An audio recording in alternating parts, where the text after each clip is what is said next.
From the Seismosaurus of the Cretaceous to the Fonzie of dinosaurs, the thumbs-up loving iguanodon. Good morning, good afternoon, good evening. I'm Jason Burns. I'm Danny Nucci, and this is the What About podcast, the Fonzie of You ever dinosaurs. see that iguanodon? He's just walking around with his thumbs up all the time. Hey. No. Well, look him up because he's the Fonzie. No, the only iguanodon I know lives in Bensonhurst. Oh, I don't know what that means, but okay.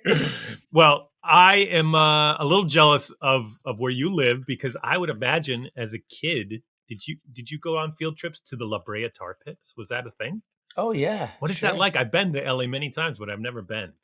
It's all hype, bro. It's not as good as it is? No, it's great. If you're 7 and 8 and 9 and 10 and 12, it's fucking fantastic. Would it still be cool to our guest, Steve Brusatte? Oh, yeah. Oh, yeah. Well, I bet it'd be cool for him to, lead a discussion there and start talking about what happened there and why it's there and what it means. A lot of, I believe it was a lot of non-dinosaurs came out of there, right? A lot of mammoths and a lot of saber-toothed tigers and things. Yeah, I don't really know. I don't recall, Jason. I was not paying attention when I went. Oh, that's too bad. Were you? I was in high school. I didn't give a fuck. What about now? Do you give a fuck now about dinosaurs? Yeah, most of first of all, yes, because it's still fascinating to me. The whole thing is fascinating. The creatures, the like what he was talking about in terms of their intelligence. Yeah, it's all fascinating to me.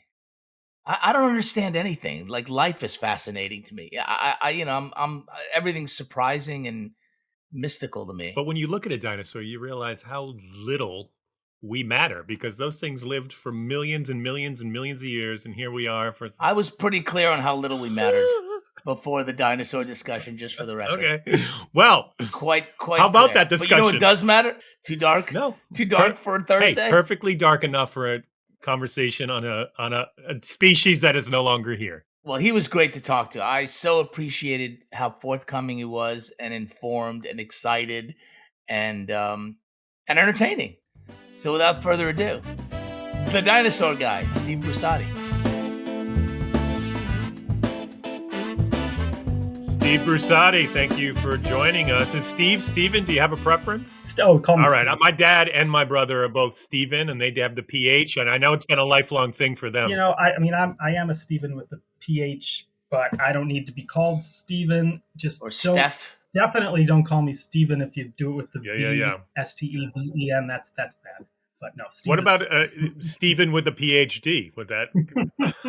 Here he is, Steven with a PhD. There it is. So you're in Edinburgh right now? I am. I'm here in Scotland. Yes. Lovely. You know, it was recently announced that you will be returning as paleontology consultant on the upcoming Jurassic Park franchise. What would 8-year-old Steve think about getting to bring his love for dinosaur to the masses? It's funny to think about that because I was actually 9 years old when the first Jurassic Park came out. Not so far off, Jason B. 93. Yeah. So I remember seeing the film in the cinema with my dad, with my brothers. I wasn't particularly interested in dinosaurs at that time. I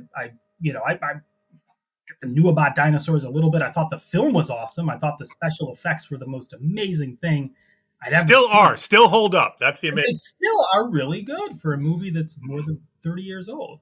But it didn't inspire me to become interested in dinosaurs right away. But it really did motivate my youngest brother, Chris, to become a dinosaur enthusiast of the highest order.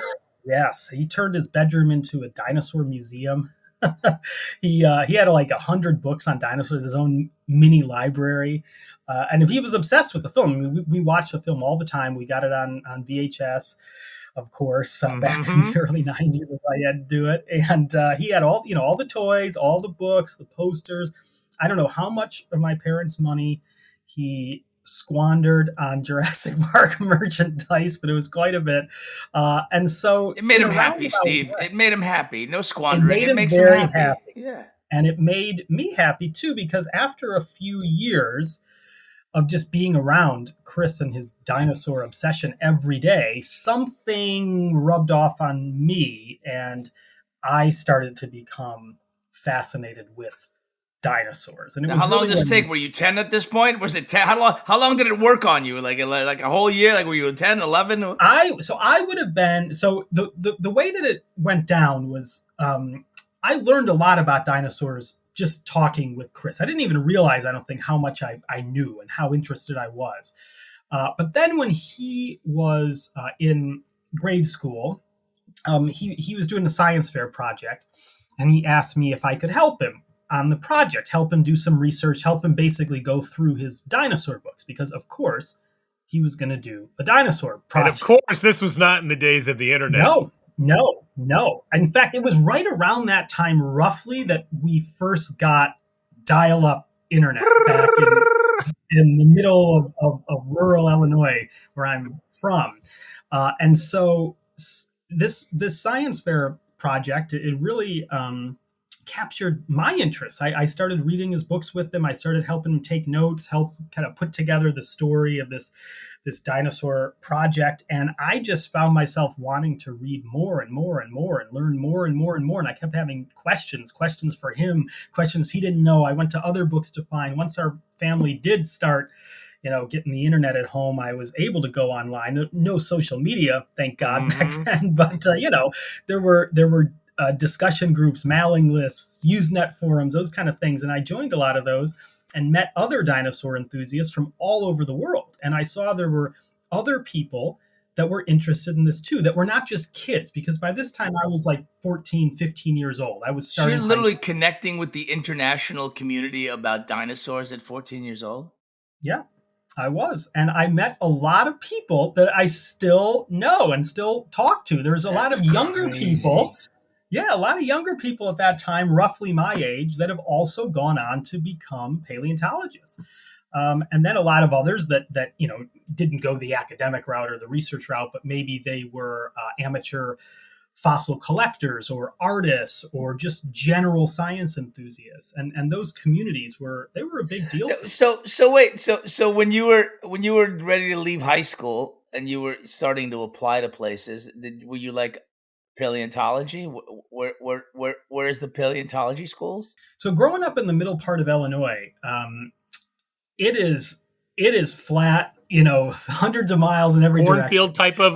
type of town. Yeah, it's not Chicago, bud. No, I mean, you eventually reach Chicago, and then you see something that rises above the horizon. Actually, we would always look when we would drive towards Chicago, who would see the Sears Tower first, because it was the only thing that really stood out among the monotony. But I loved growing up where I grew up. It was in the middle of farm country, and it was really quite, far away from the mountains, the deserts, the places where you find dinosaur bones. And so I think when I was in high school, a lot of my friends found it a bit peculiar that I was so into bone hunting and fossils and dinosaurs. They didn't think it was necessarily a bad thing. I mean, they didn't mock me for it or anything. I think it was just weird for somebody in my little farming community. Did Chris go off into a different path though?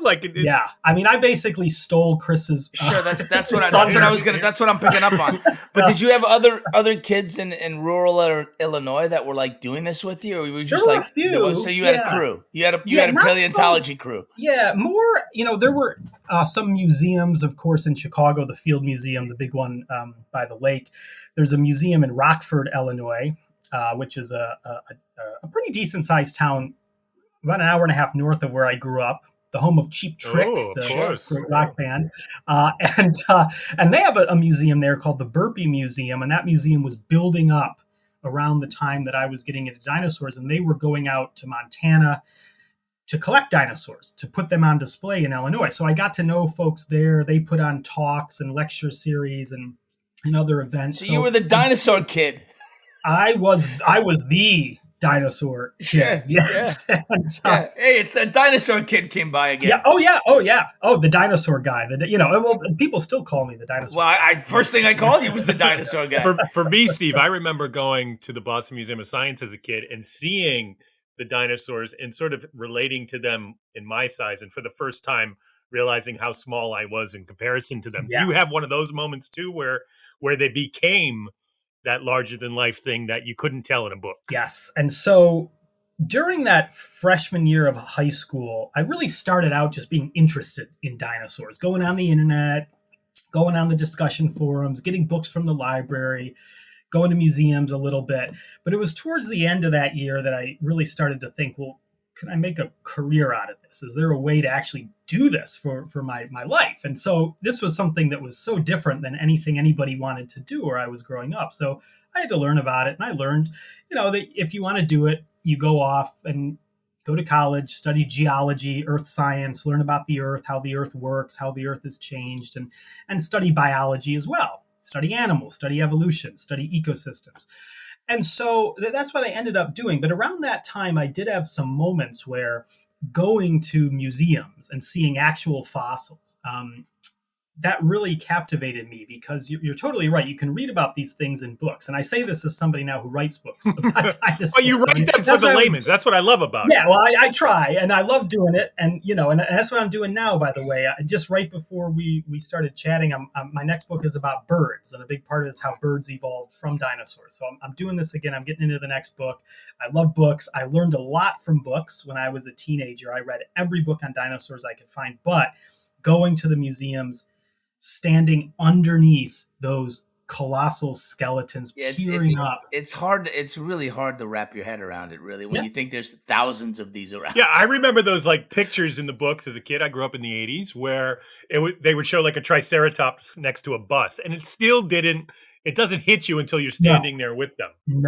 No. But then when you go to Chicago and see the museum and you stand underneath the T-Rex and you're like, okay, this thing is as big as that bus that just whizzed past down the street, and you look into its eyes, into its eye sockets. It's vacant eye sockets, but you look into its mouth. You see those jaws. The jaws are as vast as a bathtub. I could fit inside those jaws. You look at the teeth; they really are the size of bananas, but bananas that are sharp and spiky and can cut you. Until you see it, until you experience it, I don't think it really sinks in. But when you do, I think that helps explain why we're so fascinated with dinosaurs. They are just so otherworldly. They're alien. Fantastic. They really are You're right. They may as well be a Martian or some creature from another galaxy. You start thinking about the time and how long ago they roamed the Earth. It's really mind-boggling when you're talking in 75 million, 120 million years ago. I mean, it's a lot. You can't fathom it. I mean, you really can't. No, it's just hard to wrap your head around. So you go to University of Chicago. You're starting to study the things that would allow you to track into being a paleontologist. Can you talk about your first sort of find when you went out and were dusting and part of what's the word? It's a C word. God damn it, I can't think of it. Excavation. It's the C word, excavation. There we go. Yeah, there you go. It's a C word, excavation. There you go.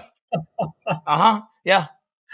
Yeah. I mean, so when I went to college, I went to the big city. Chicago was like a magnet for a lot of us growing up in the rural parts of northern and central Illinois. And I did that. I went there, went to study, went to live there for 4 years, and it was great. For a lot of reasons. I got to go to a lot of baseball games. Metropolis. You were in Metropolis. Wasn't that the days of Wayne's World too? So Chicago had. It was a little bit after Wayne's World. It was long after the Blues Brothers, a bit after Wayne's World, before the Bear. I'm trying to think what the Chicago kind still of cool though. It's always been cool. Early to mid 2000s was, but no, it was great, and I got to study paleontology and geology and biology, all those subjects. I got to study them at a higher level than, of course, I could in high school and that I could on my own just by reading books. And I was mentored by one of the world's most eminent paleontologists, a guy named Paul Serino, who's a professor at the University of Chicago. Paul, when I was in high school becoming fascinated by dinosaurs, Paul was in the news all the time, especially in Illinois and in Chicago. He was a genuine celebrity. I had plenty of heroes who were athletes and movie stars, but Paul was the guy I really looked up to, really wanted to be. And I would be with him sometimes on campus or somewhere out in the city. People would recognize him. I mean, that's a remarkable thing for a scientist. You're in a city of 3 million people and somebody recognizes you, scientist. I mean, that's just something that doesn't really happen. I can tell you that is not something, thankfully, that happens. Maybe, Danny, for you, and, in your acting world and in your movie star world. But for us, no. And I'm glad. But Paul, he'd be recognized. He was in the news all the time because in the 90s and into the 2000s, he was constantly out in Africa, in China, digging up dinosaurs, finding new dinosaurs, putting those dinosaurs on display, inspiring the public. He was on a lot of TV programs. He was a National Geographic explorer. So sorry to interrupt you, cut across you here, but so while you're, he's your mentor and you're in Chicago with him, would he go away for periods of time? And you're like, I want to go. Can I? Yeah. Oh yeah. And then he'd come back and he'd have these findings, and you'd be like, was it cool? So tell me about it. He did. He would, go away for 2 or 3 months. Yeah. And go into Africa. Yeah. He'd come back with new dinosaurs, and that absolutely fascinated me. But I got to work in his lab, and he and his lab mates, his technicians, his artists. He had a whole crew of people working with him. They taught me a lot of things. They taught me how to find fossils, identify fossils, clean up and repair fossils.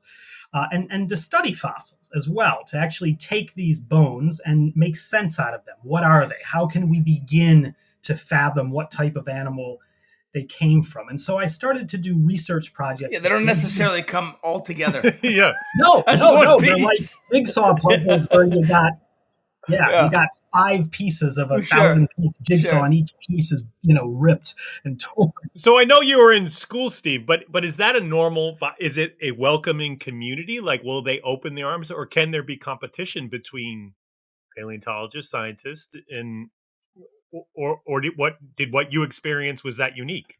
I've always found paleontology to be a pretty open and fair and fun and collaborative science. Of course, there's rivalries, there's personalities, there's egos, there's people fighting for... How many did you find? I found 4. Yeah. Who found the biggest one? Hey, I found the biggest one. No, mine's 2 millimeters bigger. There is a little bit of that. Very human. Yeah. But it used to be worse. Like back in the late 1800s, when dinosaurs were a new thing.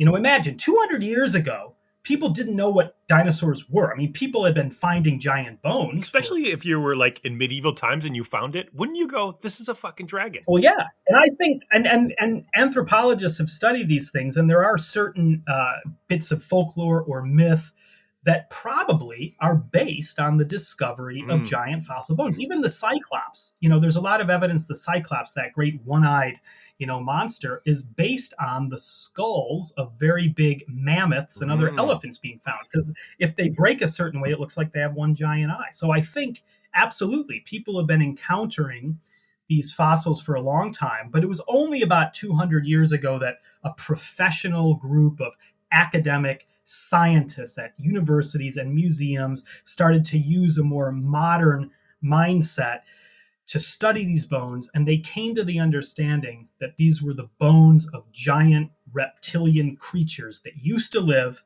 but don't live anymore. And it was actually 200 years ago this year, it was in 1824, that the very first dinosaur was given a scientific name. That was Megalosaurus, a meat-eating dinosaur, an early cousin of T-Rex. So is that where the Saurus first came from, too? That first name? Yes, that's right. That first name was given a name of Saurus, and then one of the next ones was called Hylaeosaurus. That was another one. And then a few decades after that, a British scientist named Richard Owen, he was summarizing all of these new discoveries that were popping up across the English countryside and in the rock quarries where rock was being mined for roofing slates and road material and so on. This guy Owen summarized these finds, and he came up with the name dinosaur, the terrible lizards, as this new group to encompass them. And then once really he created that name, there was a fossil rush. And for many decades... The fossil rush. I love it. I love it. Like a gold rush, Sure, no, fossil rush. A lot of similarities there. There were people going out to seek their fortune because some of the museums at the time paid good money for fossils. And there were people like Andrew Carnegie later on at the end of the 19th century, the richest man in the world. He wanted the very biggest dinosaur. He wanted to put his name to it, and he put a lot of money into it. And so that was the mindset really back then. It was in a manic discovery phase of the science. And so a lot of these early dinosaur hunters really were cowboys, mavericks, gunslingers. Was there a black market for dinosaur bones? There's always been a black market. There is now, there is now. Yeah, yeah. I mean, some fossils can fetch a lot of money on the black market, and there's some countries with very strict laws, like China or Brazil or Mongolia, where you're really not able to buy your own fossils. But there's some amazing ones, and they have become swept up in some of those same black market channels as drugs and guns and other contraband. So you're at University of Chicago. You basically learned how to find dinosaurs. Uh, do the entire deal, and Paul comes back and he's like, "Want to go to Africa?" Yeah, he did, and he took me to Tibet. I went to Tibet with Paul when I was in my senior year of college. I took one of the quarters. We had a quarter system in Chicago. I took one of the quarters off to go to Tibet with him on the dinosaur hunt, because in the 70s, What time of the year was it in Tibet? Just out of curiosity. it was like basically like late spring. And was Chris watching the plane going, "No, my dream"? By that time, I should say Chris developed, actually, we kind of switched. I was really into history as a kid. My favorite class in school was like history or social studies, where we learned about, how America came together and how people changed over time and everything. And that's what I loved. Later on, Chris became enthralled with history. That's what he studied in college. And then he went to work in the museum field for a long time, designing exhibits and Wow. designing content. And he works in copywriting now, putting those communication skills to actual good use, monetary use, unlike Go the figure. world. But no, we kind of switched. And so by that point, he was really excited I was going there. And he was asking me, learn about the history. Tell me, bring back some cool stuff, Chinese, Tibetan, Himalayan history. Bring me back some cool stuff. And it was a real adventure. I mean, we looked for dinosaurs in the mountains, and it was tough. I mean, we were at 15,000 feet. Yeah. We were, of course, it's a very heavily guarded, heavily controlled area because of the political situation. Sure. So the Chinese rule, yeah. Yeah. So people were always on our case. And so we didn't have a huge amount of time to actually look for fossils. It was about a 3-week trip. And some of that time was spent in museums going through, inventory and so on. But we didn't really find much. So that was my first real experience of not only an international expedition, but also a trip where you just don't find a lot. Is that the more common approach, like where you generally don't find things? I mean, really, when you're going out looking for dinosaurs, I mean, these things are tens of millions of years old, maybe hundreds of millions of years old.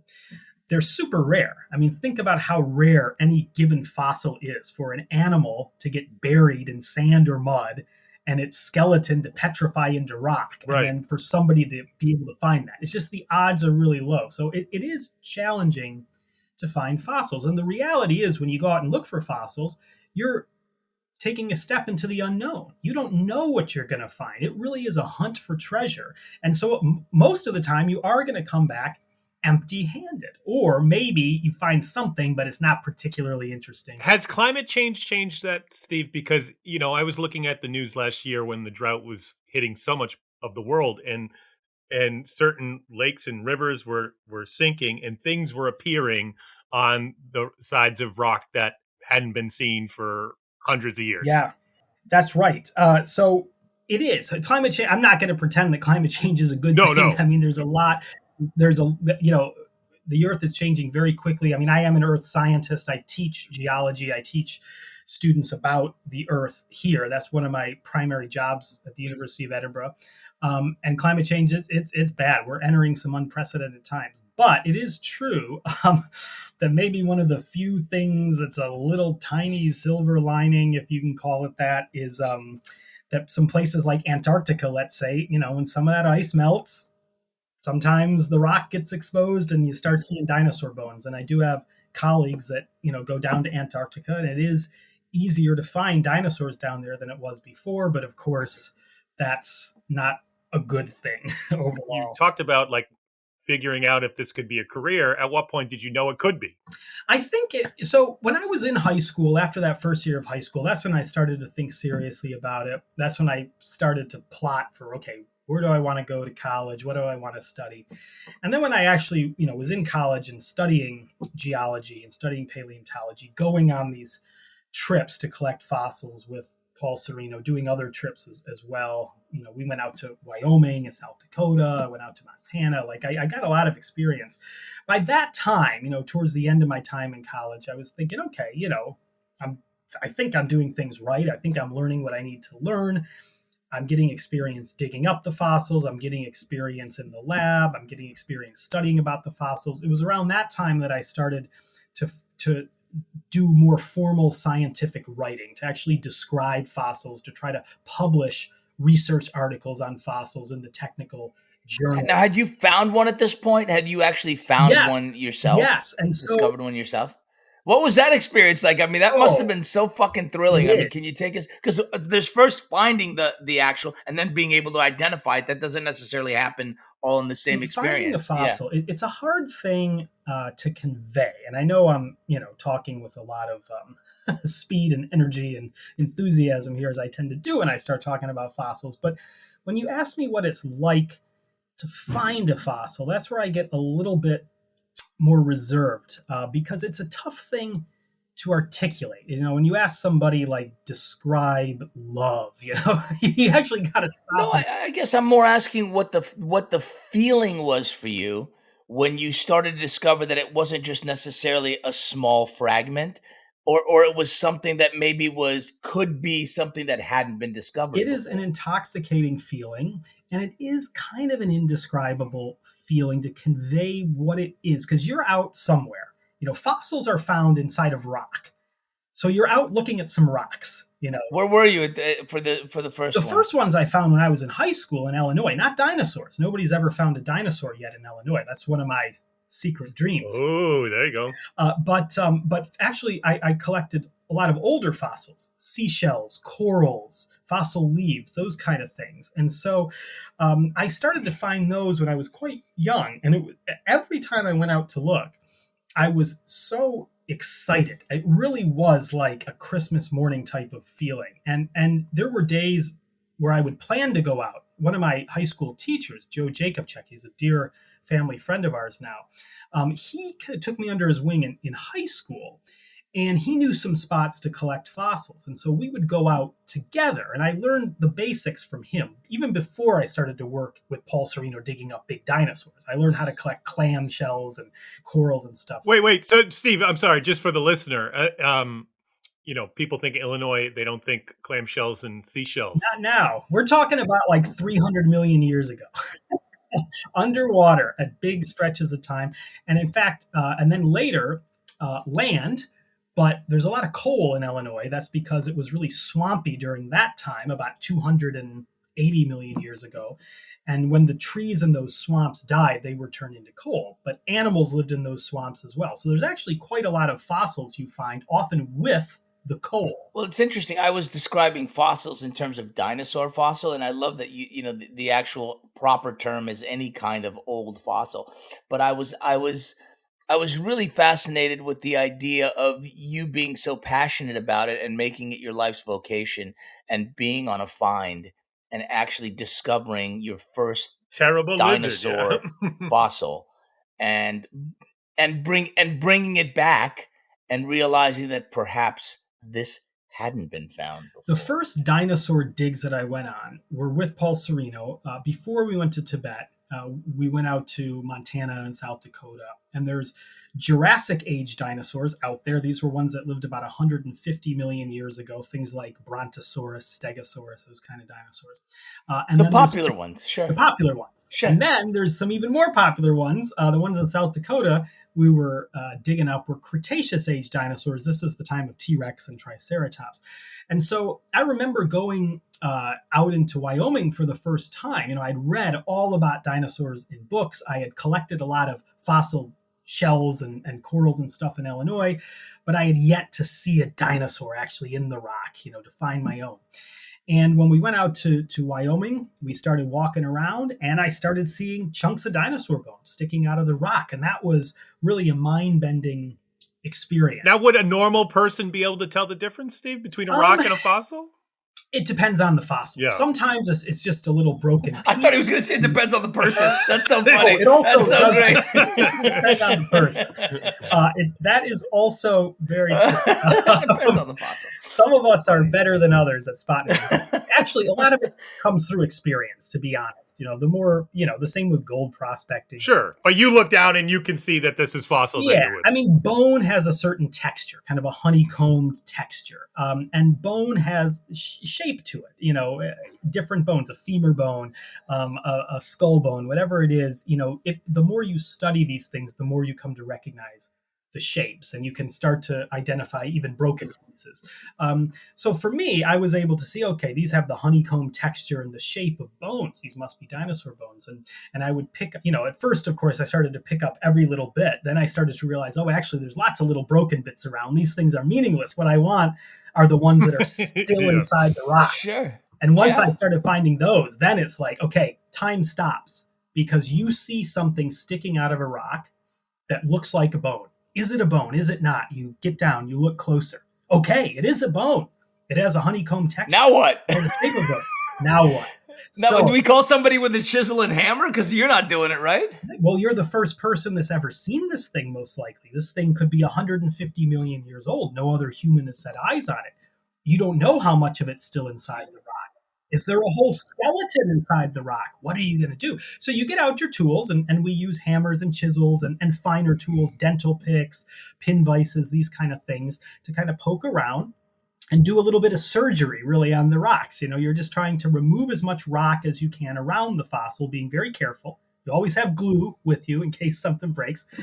And you just want to see how much is sticking into the rock. But in those moments, really, time does stop, because you are looking at something for the first time. You don't know what it's going to be. Is it one bone? Is it a whole skeleton? What do you do? And then if it does turn out to be something that's more than just one little bone, that's when you call the team over. Hey, I found something. And that's a great moment when you get to say, I found something. And all your friends come over and you all start to get it up together. What about dinosaurs? From a scientific standpoint, is a fossil still bone? Not usually. It's not like the same as, say, if you found a bone of a sheep out in the field, or a cow, or a bird on the beach. Usually fossils, especially really old ones like dinosaurs that are millions of years old, those bones have gotten buried, and minerals in the groundwater have come down and replaced the original material with new minerals that mimic the size, the shape, all the details of the bone. Now, sometimes there are bits of bone tissue that remain, and they can remain for a long time. And if you have really powerful analytical machines, you can actually see traces sometimes of original collagen or proteins, blood vessels. People do find these things. But the older the fossil is, the harder it is to preserve that stuff. But things like, say, woolly mammoths went extinct really only about 4,000 years ago, the last ones. And so there are still a lot of woolly mammoth bones, even entire bodies, that are frozen in ice. You can find them in Alaska, in Siberia. Those things are not really fossilized. They haven't been turned into rocks. They are just original animals that have been in a deep freeze. It's like you put something in your freezer for thousands of years. There it is. So it really depends on the fossil itself, how old that fossil is. So there were mammoths when the pyramids were being built. There were. And that's a fact to it. And Jason, in fact, I all the time when I talk about this with students, or I wrote a book about mammals as well a few years ago, a pop science book, The Rise and Reign of the Mammals. I got to plug the books, obviously. Absolutely. But I talk about this. We were gonna. Thank you. And the pyramid factoid, I love it. I use it a lot. And that blows people's minds, and it should. That we think of woolly mammoths as these archaic, primeval beasts from, eons and eons ago, but we lived with them. Our human ancestors hunted them, drew their paintings on cave walls. Paintings of woolly mammoths are really the first human graffiti littering the walls of these European caves. And up until about 4,000 years ago, some of them survived. At the same time, very advanced human civilizations were doing things like building the pyramids. And I think that connection with the past there, it blows our mind, but I hope it makes a connection between us and these extinct. Wasn't it recently discovered? I think it was off the coast of Canada that there was a deep cave with some really well preserved mammoths that might have even died later than that. Maybe. I'm not sure. If Mhm. this is a new discovery, I might not have seen it because so much stuff hits the news these days that I lose track. Believe me. And when it comes to dinosaurs, there's a new dinosaur species that's named and described about once a week on average. And it's hard for us professionals to keep up with this. You step away from the office for a week, you go on vacation, you go out and dig up your own dinosaurs, you come back, several new dinosaurs have been found. But that's not just like me doing that, right? It has to be peer reviewed. It has to be approved that these are new species. That's right. It's not like Audubon. We talked to a bird, right? Audubon's making up shit. He's making up birds just to say he discovered them. You know, for us, I mean, we try to be very careful, of course, if we find something new, a new fossil, whatever it is, the first thing we try to do is just, okay, what is it? What bone is it? Is it a limb bone? Is it a backbone? And so on. Okay, so it's a backbone. What kind of backbone is it? Is it from a meat eater or a plant eater? You know, can you tell the group of dinosaurs? You go through this checklist and you really rely on your own experience, but also by doing a lot of comparisons to other dinosaurs. And if you see anything in those fossils you found that's unusual, that's different, that's unique, that's not known in any other dinosaur, maybe that backbone has a big spike sticking out of the side of it. That's the sign that is something new, and you can name it as a new species. Have you had this experience? Yeah, I've had it quite a lot of times, more in museums, I must confess, looking through drawers of bones that were discovered maybe 100 years ago. What do you walk into a museum? You're like, hey, how you doing? Yeah, dinosaurs. Hey, I'd like to look at your bones, please. Nice fossils you got here. Let me see. I mean, do you literally walk in and go, can I see what you have? Oh, yeah. That's a big part of doing paleontology research. We get to know the museums. We don't just barge in and say, show us all your fossils, holding them up like we're robbing a We're here for your fossils, see? We're here for your fossils. Move out of the way, see? But we visit a lot of museums. I mean, if we find something new ourselves, we want to be sure it is a new species. So we often visit museums to look at other fossils, to do comparisons, to double check, to make sure. Museums are the repositories. They're the storehouses. They keep that information so that other... And now there's databases, right? So you can actually have a sense. Can you imagine like 200 years ago? Or how about 150 years ago, after the dinosaur rush? Yeah, after everything the was fossil done rush. on, ledgers, handwritten ledgers back then. And there's a guy in Cairo that may have found something, 2.5 years later. Yep. Hi. I heard you found something. It's a great thing to be able to plan field work by looking at Google Earth. Sure. It's a nice thing to plot your route by going into Google Maps, and you can actually see where the rock outcrops are and so on. It's great. The modern tools have really helped, but I will say that there's really nothing that helps us find the bones inside the rocks. You do your homework, you prepare, you try to go to places that you think have rocks of the right age and the right type, that they might have dinosaurs or other fossils in them, but there's no fancy tools, there's no radar or sonar. To hear you tell it, the actual discovery and cutting away of the rock without damaging the fossil hasn't really changed much in 200 years. No, it hasn't. And I think that's a really neat thing. I mean, I would love for there to be some kind of sonar that we can just boom, boom, boom into the rocks. Oh, there's a T-Rex skeleton down there. Okay, let's get the backhoe out. Sure. That would make our lives a lot easier. But at the same time, the fact that the science of digging up dinosaurs, finding dinosaurs, is so old-fashioned means that it's very accessible to people. You don't need to be the professor in order to find a fossil. There's a lot of it, like I'm digging in my yard, I find something unusual, I call a museum. Yeah. I mean, there was a discovery in Portugal not terribly long ago that hit the news where literally somebody found a dinosaur bone in their backyard. I think they were doing some yard work or something. And it turned out, they had some rock underneath the grass, quite close to where the grass was. And there was a skeleton of a dinosaur. I mean, go figure. This was just a person digging in their yard. Other times, construction workers, farmers, people out hiking. There was even like a 4-year-old girl who found a fossil pterodactyl in England. I mean, it's And that's great. It's a very democratic, science, almost a populist But it science. also creates new future Steve Brusattis, right? It Like that does. little girl might end Yeah. up becoming, the future you. She might, or she might end up being a doctor or somebody who develops new drugs to treat cancer or disease. Maybe she'll end up being an engineer. Maybe she'll end up being an astrophysicist that discovers new worlds. Who knows? But the great thing about fossils is they captivate us. They get us thinking about nature. They get us thinking about the wider world. And you discover them. You go out, you find them, you pick it up, you scrutinize it, you wonder what it is, you question, you research.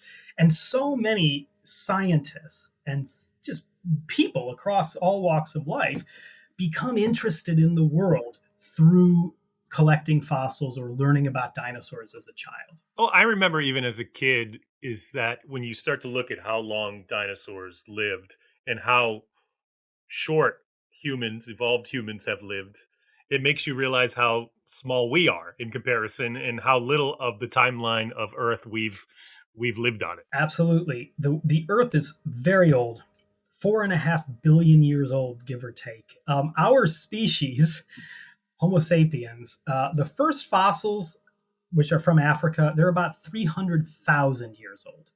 Plenty old on a human time scale, but compared to 4.5 billion years, nothing.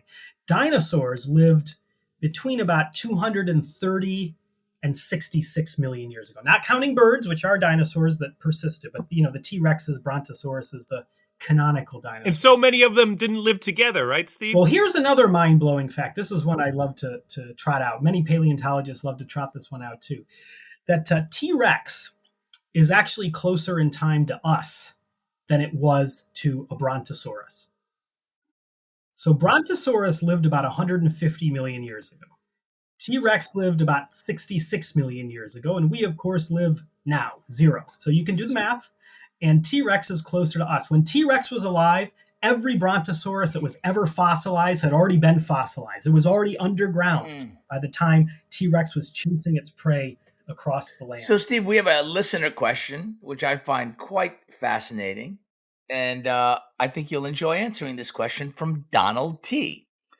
What do you wish people would stop saying and thinking about dinosaurs? Well, not thinking this, but the myths or the misconceptions. Well, Donald, it's a good question. I'll plug my other book, The Rise and Fall of the Dinosaurs here. That's the pop science one I did just for the general public at large. And I wrote this book because I wanted to reach people like this, people who maybe learned about dinosaurs as a kid, had a little bit of interest. I think it's a fascination that's why the movies do well. Yeah. Yeah, not scientists, And I wrote this book for just people like me when I was a teenager becoming interested in fossils, and for the people I grew up with, people that have gone on to do everything from driving buses to, being doctors and everything in between. I grew up with a lot of farmers. I grew up with people that became artists. So when I wrote the book, I tried to envision just speaking to a wide range of people. And one of the things I wanted to try to convey is that the stereotypes of dinosaurs are way outdated. Okay, dinosaurs still have this reputation as being these overgrown lizards, these big, giant, scally, slow-moving, dim-witted evolutionary failures, these things that just couldn't cope and they went extinct. It's true. There's even the meme of that Tyrannosaurus Rex looking up at the asteroid coming in. Yeah.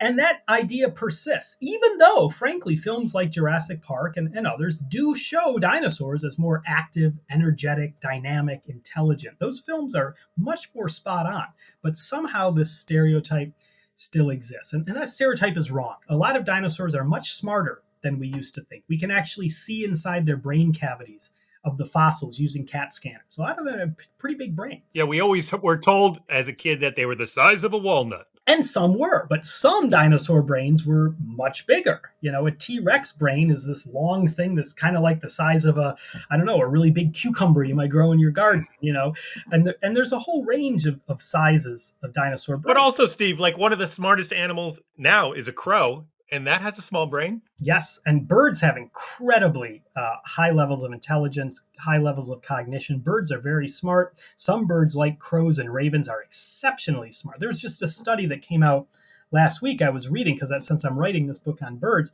this study that crows can count, and actually I some saw other this. animals can count, but they actually vocalize their counting. Wow. Which is crazy. They have a crow version of saying 1, 2, 3, 4. And they've been known to use tools as well. And they use tools. And so modern birds evolved from dinosaurs.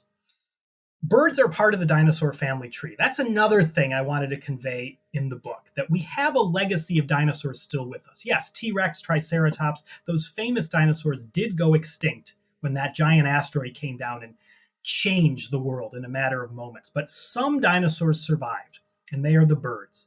And in a weird way, we can think about it like, what if all mammals died except for bats? That's the world we're in. So we still have dinosaurs, but just one peculiar type. But those birds have continued to evolve and adapt and get smarter. But so much of what a bird is, they inherited from their dinosaur ancestors. It's so interesting because I remember my 9th grade earth science teacher telling me that reptiles had their time, mammals had their time, insects had their time, birds never had their time. But what you're saying is they did. They still are. According to Hitchcock, they did. Birds terrify me more than any other living animal, I got to say, because they... That's frightening, given that you know the history of the bird. They're smart. Some of them are pretty ferocious. You don't want to be on the wrong end of a bird, nipping its beak at you. They can control their beaks, like their skulls they can move in all these weird ways. They can bite really strongly with those beaks. I mean, they're fascinating. And they kind of are having their day now. I know we think of the modern world as the age of mammals because we are a mammal. And yes, mammals are sublime. But we're also egotistical as well. And you know what? I bet a blue whale is pretty egotistical too. I'm the biggest thing biggest animal that's ever lived. But, mammals are sublime, a little shrew all the way up to a blue whale. I mean, vast diversity of size and shape and diet and ecology and so on. But there's about 6,000 species of mammals that live today, give or take.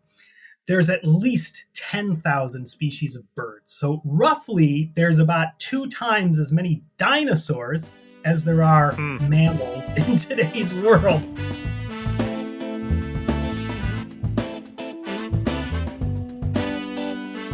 You know what's funny, Jason? I wanted to ask him about the woolly mammoths. Like, how much bigger are they than the biggest elephant? Well, do you know? I mean, they were bigger than elephants, yes, but they were. I know they were bigger but than not elephants. much, but not by idiot. much. They were they had thicker skin. They had fur to keep, because they lived in the Ice Age, so they were just better adapted to a different environment than the elements. Yeah, I saw the cartoon. I know. Which cartoon is that? The Ice Age. Oh, that makes sense. See what I did there with the words? Do you remember a cartoon called Dinosaurs? No. It was this amazing cartoon from the 80s where dinosaurs were actually aliens. Yes, and they could come. Sure. They were like humans now, but they could hit a button on their chest and transform into the fully dinosaurs that we know. It was amazing. We got to get the rights to that, and we'll bring it back. And I love the fact that he really is a consultant on the Jurassic Park movies.